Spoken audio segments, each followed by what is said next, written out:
देखिए, उनका एक दोहरा चेहरा है।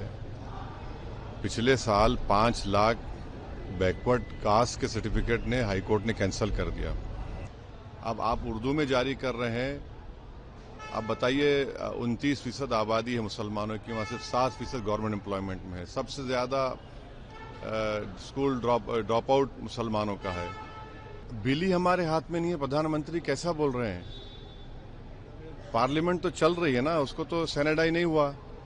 प्रधानमंत्री कैसा बोल रहे हैं? ये तो गैर अखलाकी बात है। प्रॉब्लम बीजेपी का ये है कि 16 को सेशन होगा, तो 16 के दिन सुबह में हमारे सामने अलादीन के चिराग से जिन निकलेगा एक।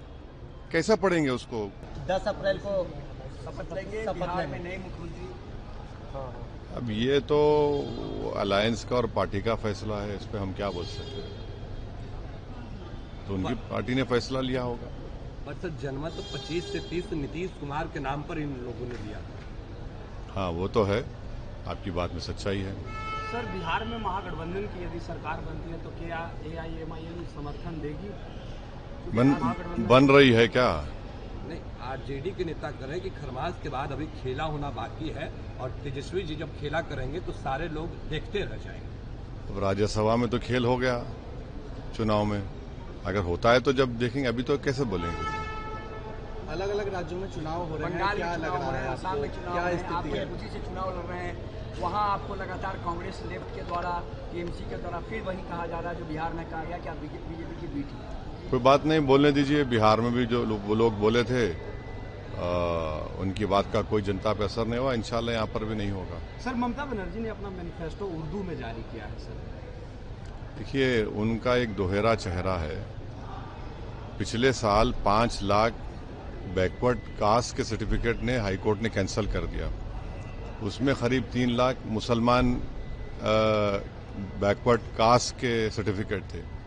उस पर बात ही नहीं हो रही है। 3 लाख अगर मुसलमानों के बैकवर्ड कास्ट के सर्टिफिकेट कैंसिल हो गए तो बात ही नहीं होती है उस पर। अब आप उर्दू में जारी कर रहे हैं।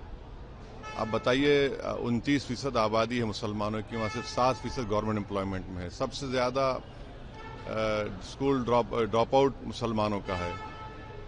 बच्चियों का लो लिटरेसी रेट है। अगर आप मालदा मुर्शिदाबाद चले जाएंगे, वहाँ तो बहुत ज़्यादा गरीबी है वहाँ के मुसलमानों में बनिस्बत दूसरे इलाकों के। सर, प्रधानमंत्री नरेंद्र मोदी ने कहा है कि हमारी सरकार है तो लोकसभा में और विधानसभा में 33% महिलाओं का आरक्षण को लेकर सेशन भी बुलाया जा रहा है। नहीं, बिल ही हमारे हाथ में नहीं है। प्रधानमंत्री कैसा बोल रहे हैं? पार्लियामेंट तो चल रही है ना, उसको तो सेनेडाई नहीं हुआ। प्रधानमंत्री कैसा बोल रहे हैं? ये तो गैर अखलाकी बात है। बिल हमारे हाथ में आ जाए, हम देखेंगे। बिल आ ही नहीं रहा है। और दूसरी बात यह कि अगर 29 के बाद बुलाते तो कौन सा आसमान गिरने वाला था? कॉन्स्टिट्यूशनल अमेंडमेंट है, उसमें आपको 2/3 की जरूरत पड़ेगी।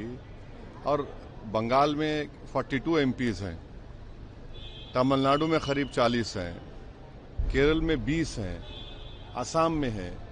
भाई, ऐसा ही अगर आप मिला लेंगे तो करीब 150 MP तो चुनाव में लगे हुए हैं, करीब 150।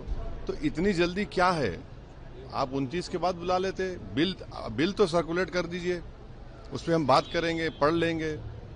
अब आपका प्रॉब्लम बीजेपी का ये है कि 16 को सेशन होगा, तो 16 के दिन सुबह में हमारे सामने अलादीन के चिराग से जिन निकलेगा एक। कैसा पढ़ेंगे उसको? ये तो बहुत सी चीजें हैं ना उसमें। तो ओबीसी का भी महिला का आएगा, सब बातें हैं। तो अभी तो बोलना मुश्किल है। चलिए, थैंक यू।